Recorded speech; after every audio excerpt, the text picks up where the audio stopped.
السلام علیکم۔ خدا کسی بندے کو نیک بنانا چاہتا ہے تو اسے کم بولنے، کم کھانے، کم سونے کا الہام کر دیتا ہے۔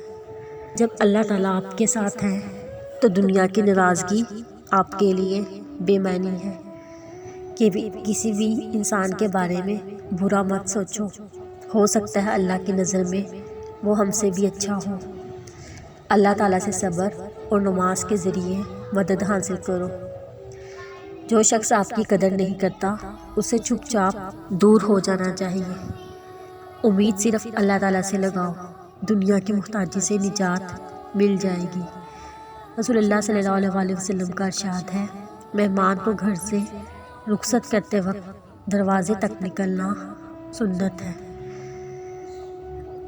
کسی سے اپنا موازنہ مت کیجیے، کم پہن لیجیے، سستا پہن لیجیے، کم کھائیں، سادہ کھائیں، لیکن حلال کھائیں، کم میں نہیں بلکہ حرام میں شرم کیجیے۔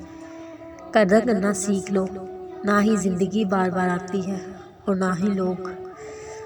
جس طرح شبنم کے قطرے مرجھائے ہوئے پھولوں پر تازگی پیدا کرتے ہیں، اسی طرح اللہ کا ذکر مایوس دلوں میں روشنی پیدا کرتا ہے۔ یا اللہ ہمیں برے حالات کو اچھے حالات میں بدل دیجیے، ہمارے گناہوں کو بخش دیجیے۔ ہم آپ سے دعا کرتے ہیں، آپ ہی سے مدد مانگتے ہیں، آپ ہماری دعائیں قبول کیجیے، آمین۔ انسان جس شخص پر تنقید کرتا ہے اور جس میں کیڑے نکالتا ہے اور جس کو برا سمجھنے لگتا ہے، بالآخر ویسا ہی ہو جاتا ہے۔ ہر چیز تمہارے بس میں نہیں ہوتی، لیکن یقین رکھو جس کے بس میں ہے وہ تمہیں بے بس نہیں رہنے دے گا۔